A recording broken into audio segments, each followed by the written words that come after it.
Hello, BookTube. You know, a lot like everybody else, I suspect, I bounce between elation and frustration in my daily watching of BookTube.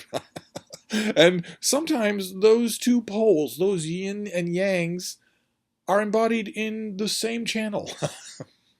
And as long as we're talking about Michael K. Vaughan, let me mention a couple of things about him, about his channel, for this, I guess you could call it a response video. One positive and one, well, we'll get to it. He did a video just the other day. Let's start with the positive. He did a video just the other day, a great video of his. I'm sure that all of you subscribe to him, and in this case, I say that with all the channels that I love, but in this case, I'm pretty sure that it's true. If the emails that I get are any indication, there are lots and lots of people out there who basically only watch our two channels and nothing else on BookTube. So I'm sure that you watched it too. He did a great video on DNF-ing, which is BookTube terminology for did not finish. And I know there's a split of opinion on this, but I have always got the impression that DNF means also will not finish. It means I'm done with this book. It doesn't mean I'm taking a pause, I will get back to it, I'm not in the mood or whatever. It means I tried it, I don't like it, I'm done with it. I know there's some people who think of DNFing otherwise. They think of it as just, I'm not finishing it right now, but I will. To me, it has a greater connotation of finality. And it's a subject of perennial debate on BookTube. What to do when you are reading a book and you're just not getting along with it. In Michael's video, he makes great points about that. Just great points. Two main great points. One is that you shouldn't feel compelled to finish a book that you're not liking. Your book reading time is precious, and there's not much of it. I get emails from a lot of people, I have for years, since I've had this channel, saying that they just don't feel like they can give up on a book once they've started reading it, that it's kind of a Protestant guilt about letting go of a book when it's like you've made a promise to finish it. You most certainly have not. You most certainly have not made that kind of promise. An author must sing for their supper. Plain and simple. They don't get a right to hook you in the first paragraph and then bore you for 10 paragraphs before they get something interesting going on. They don't have the right to do that. So I'll remember that example, but you should feel free to DNF any book that is boring or bothering you, no matter how canonical it is. The point that I want to make about my example is that sometimes they do get their act together after 10 paragraphs. That not only happens, that is fairly common. Used to be. Till the 21st century, let's say. If we're talking about fiction, till the 21st century. Used to be. I guarantee you, for instance, that you will be far more completely engrossed in the middle of Crime and Punishment than you are at the beginning. And that's a point that Michael makes as well in his video, that you shouldn't be so enamored of DNFing a book that you do it too quickly. Because some books are legitimately complicated. They will take you time to learn their language, to start to decipher what's going on. Some books are intentionally difficult and still worthwhile. Some books don't really seem to care whether or not you buddy up to them, and yet they are enormously worthwhile. They will repay not only a read, but a reread. And that is an argument against DNFing.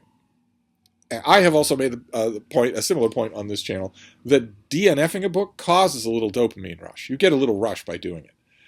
And you should be suspicious of things like that because they're addictive. And you start to feel like you're making progress by DNFing books.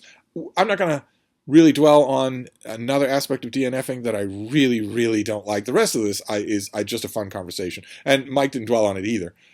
But there is another aspect of people who serially DNF books, which is that some of those people then talk about those books. You cannot talk about a book you have DNF'd. You cannot utter a critical thought on it at all. You haven't read it. You haven't read it. I don't want to stress that too much, except that I have talked to people, many people, especially BookTube connected people, who refer to books that they have DNF'd critically. You're not allowed to do that. You can't do that. You don't know anything about the book. You haven't read it.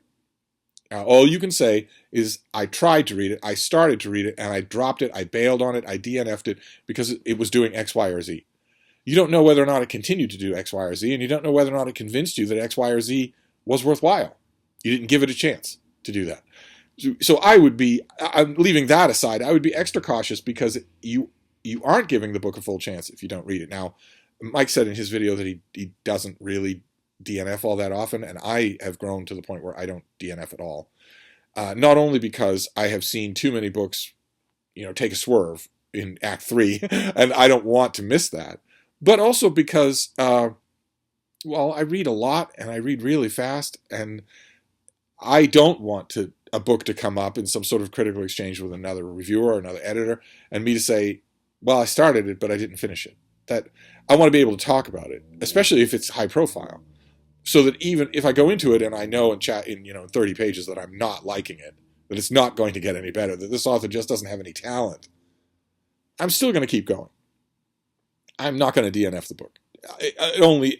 I can almost not think of an example where that would be true. And actually, the examples that come first to mind will be nonfiction, not fiction.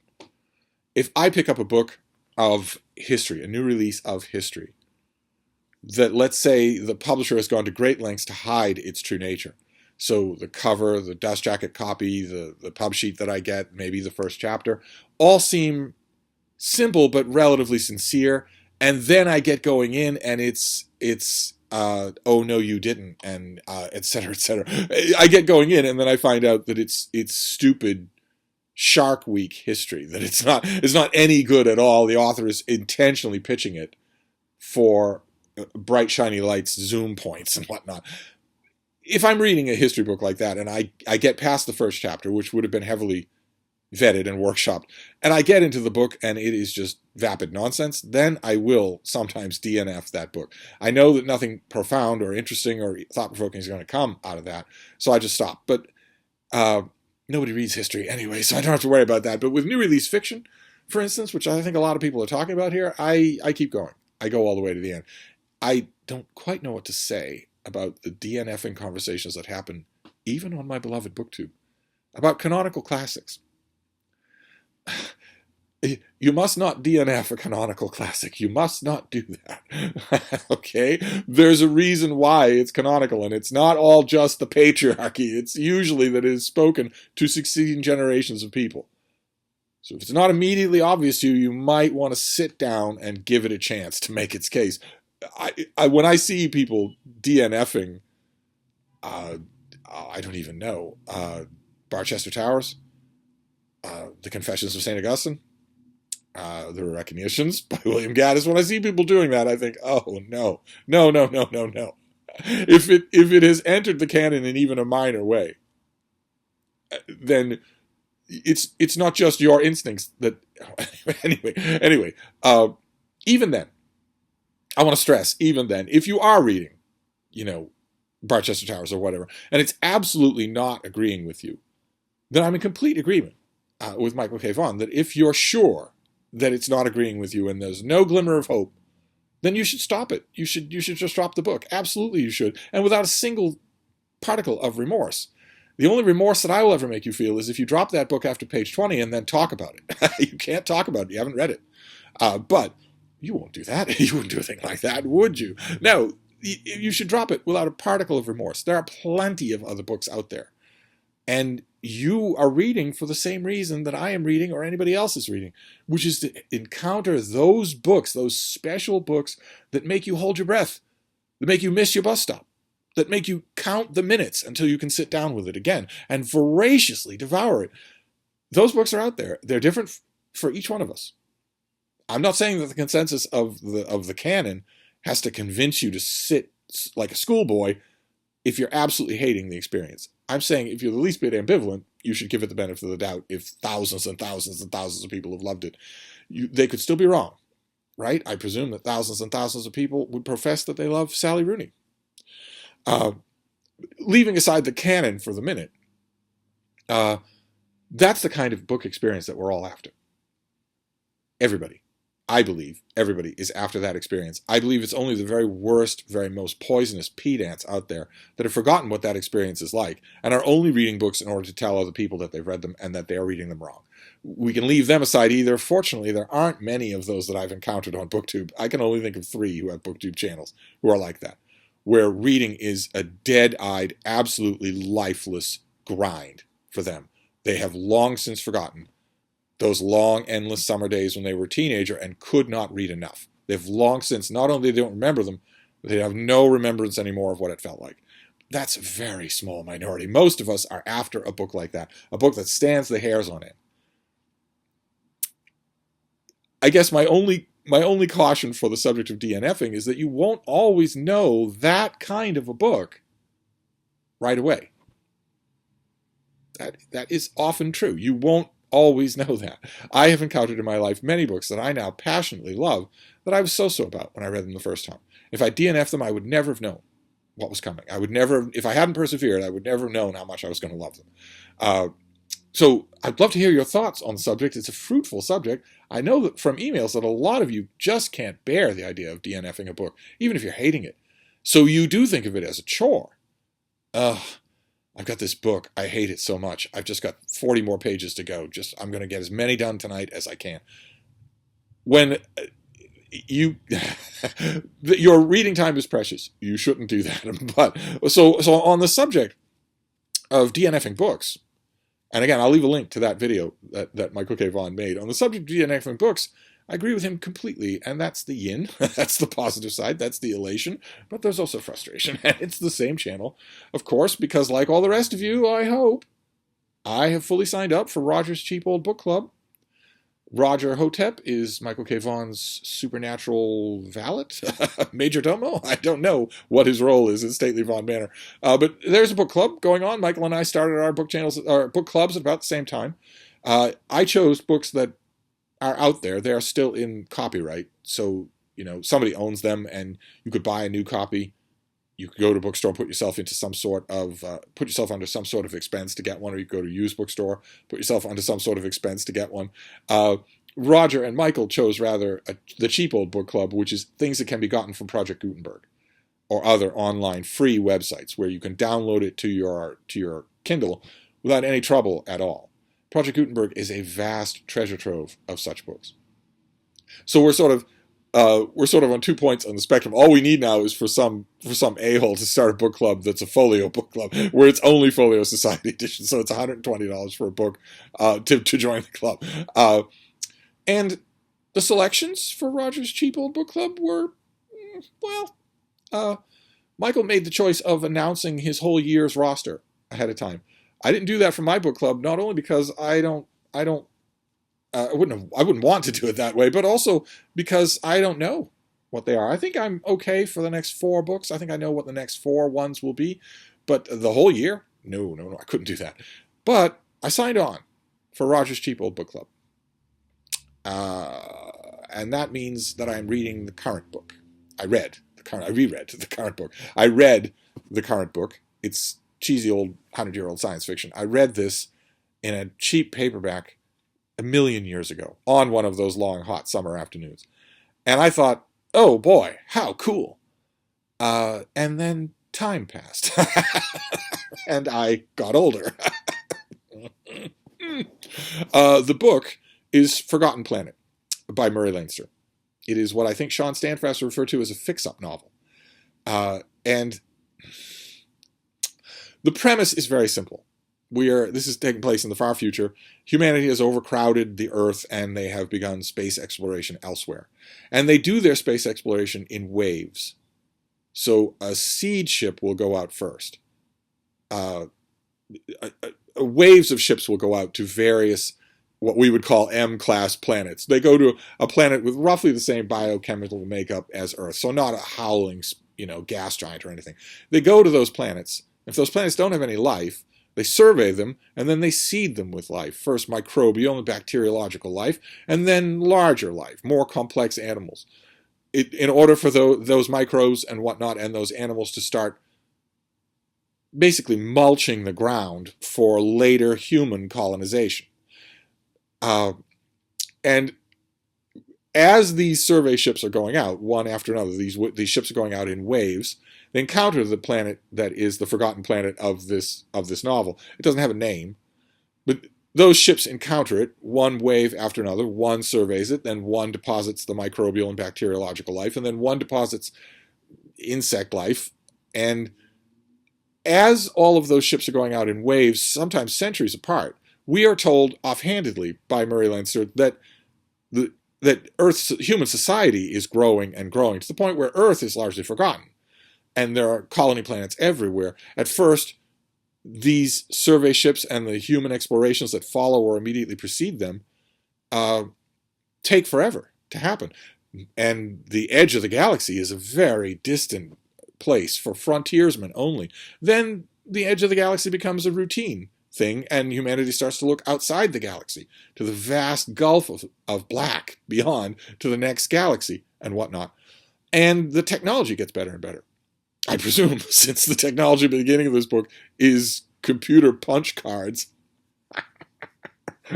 which, if you were to Google that or go to your nearest museum of technology, you would see that that is actually true once upon a time.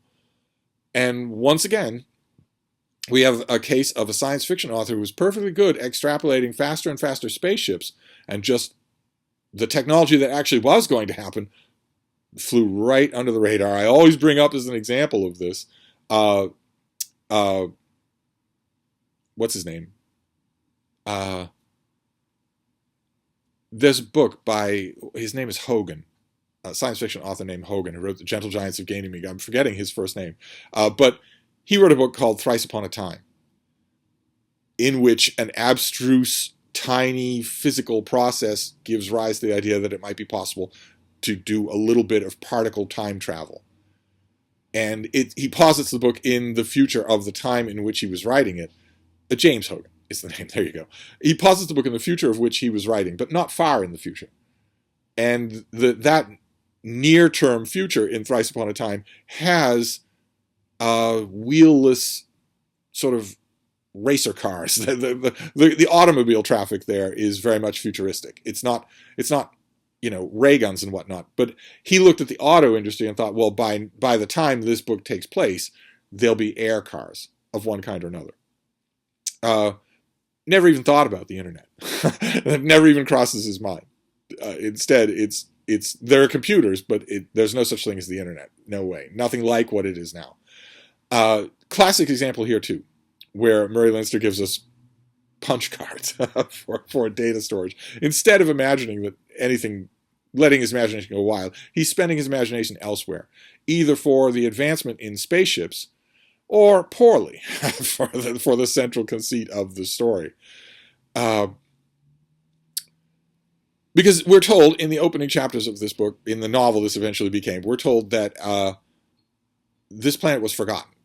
That the normal process of things, where it is being prepared for human life and then humans go and colonize it, that process was interrupted. So insects were introduced to this world, but then the next wave was not. It didn't happen. Humanity's expanding in all directions. It somehow got lost, slipped between the cracks. But it's not that humans never saw the planet again, because much, much later on, an interstellar vacation module, a vacation caravan or whatever, crash lands on the planet. And they are outside of communication with anybody else, and the survivors of that crash landing are left to fend for themselves. They must fend for themselves on this world. And then a long time more passes. We don't get any of this story. This book is about a man named Burl, B-U-R-L. He is a primitive. He is a savage.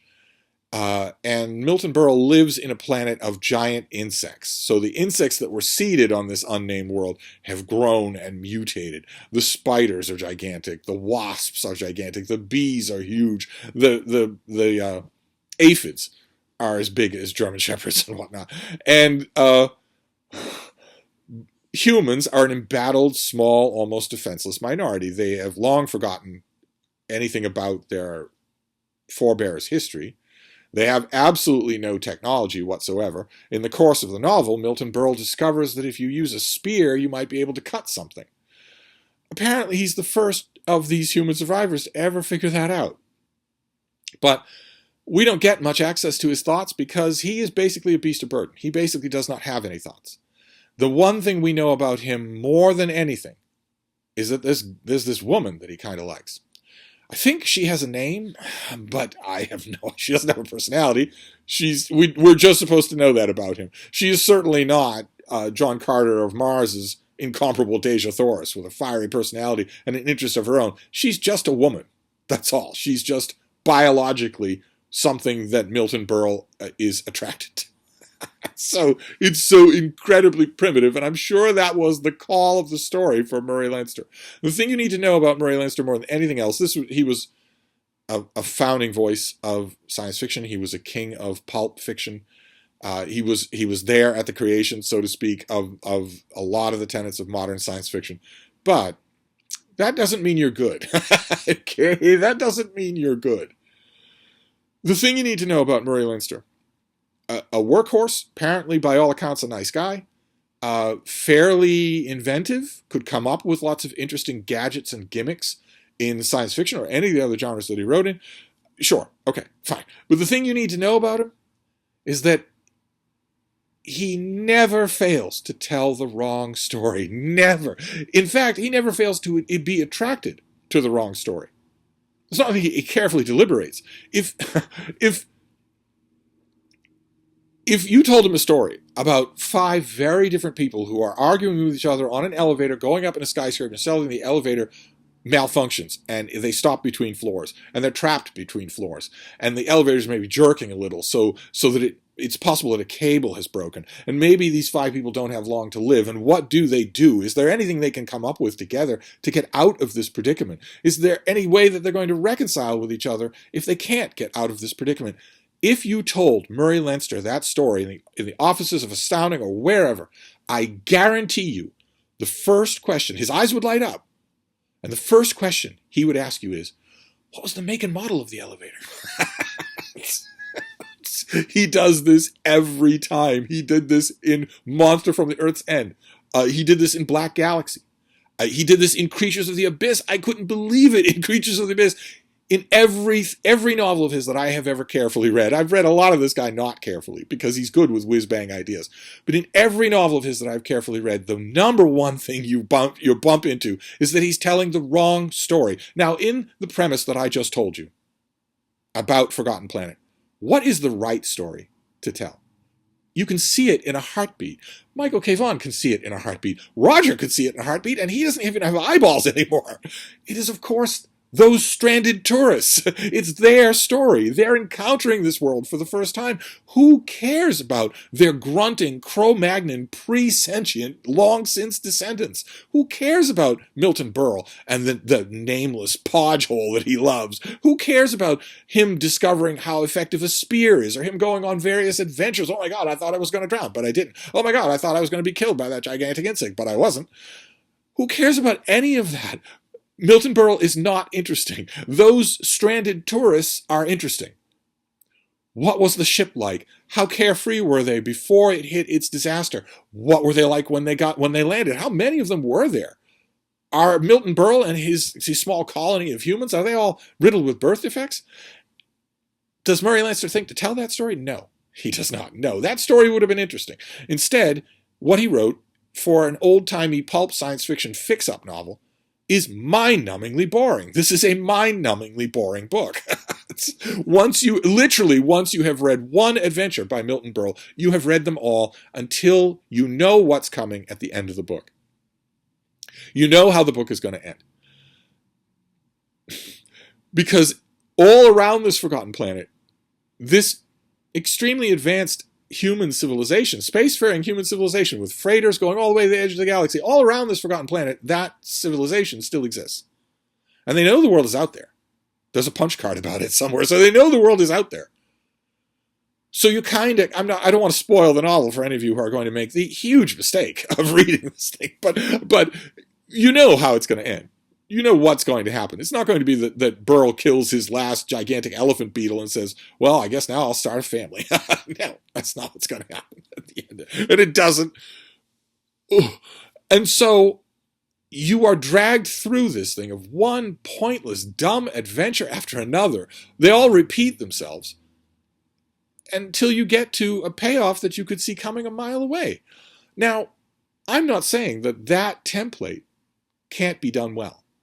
The very template that I just described could be done really well by Edgar Rice Burroughs. And this is very much an Edgar Rice Burroughs pick on Michael K. Vaughan's part. This is, in fact, despite its drastic differences with The Prisoner of Zenda, I would say it's his second Edgar Rice Burroughs pick. And we will just have to see in the course of Roger's Cheap Old Book Club. I'm sure that you will all read every entry. I certainly am going to, or reread in this case. We will have to see in Roger's Cheap Old Book Club. I'm starting to wonder now if every book on the list is not an Edgar Rice Burroughs pick of some kind or other. Edgar Rice Burroughs could have pulled it off. Murray Leinster can't pull it off. He was a prolific writer. He was apparently a friendly writer. He was a foundational writer. What's the one thing that's missing? Good. He was not a good writer. He is not a good writer. There's this single sentence of interesting prose anywhere in this boring wet wash of a pastiche Frankenstein novel about giant bugs. Okay, it's about giant bugs. Great. Even that is done wrong. Murray Leinster himself said about this book that he got part of the idea from it from watching the insect life in his quiet little garden. I'm not a gardener, as you know. I flirted with the idea, but it involves too much stooping. A lot of you are gardeners, and some of the rest of you, the Poindexters among you, are interested in insects. I think the gardeners and the insectophiles will agree with me. There's no such thing as a non-violent insect. The insect world is incredibly violent. Incredibly so. But not on Milton Berle's world. On Milton Berle's world, there are violent insects and there are non-violent insects. There are insects that the humans don't have to worry about, and then there are insects that they do have to worry about. That is absolute nonsense. They would have to worry about them all, and they wouldn't have a chance. Spear or no spear, they wouldn't have a chance. There's a reason why Spider-Man, when he gets the proportionate speed and strength of a spider, is super powerful, because insects are built different than humans. Okay? Their muscles are built different than humans. Their way that they lift weights is different from humans. There wouldn't be, in a world of giant insects, there wouldn't be any humans left, unless they started with great advantages. Like, for instance, the vacation yacht that crashes on this forgotten planet, that strands that original cast of humans, which I hope was really large, so they didn't have to start interbreeding right away. Well, did that craft have an armament? Did those citizens have armaments? Did they have advanced weapons of any kind? They obviously didn't have advanced technology, because a simple crash that leaves them alive destroys any technology they could use to signal to anyone else that they're in trouble. But did they have anything else? No weapons of any kind? No, nothing like that? Well, I guess we could turn to the part of Forgotten Planet that tells the story of those cast. Oh, no, we can't. No, we can't. Instead, we don't get their story. We don't get their children's story. We don't get their grandchildren's story. We don't get their great-great-great-grandchildren's story. Instead, we get a group of butterfly-winged loincloth savages led by Milton Berle who don't remember anything at all. So all they do is grub for a living and run from insects. Totally interesting. Great, Murray. Thanks. You really told the right story. So it's elation and frustration. The first part being my wholehearted agreement with Michael K. Vaughan about the pluses and minuses of DNF-ing, and then the second part is my frustration about a book that certainly the second time around I should have DNF'd. So that is my response to Roger's Cheap Old Book Club this time around. We're going to move on next month. Can't wait. Can't wait. I'm pretty sure, if I remember correctly, I have read everything, every choice that is on the list. So they'll all be rereads. And I was very happy to reread Prisoner of Zenda. And I paid for it with Forgotten Planet. And we're just going to move on to the next one. So let me know what you're making out of it. And I will see you soon. Thank you.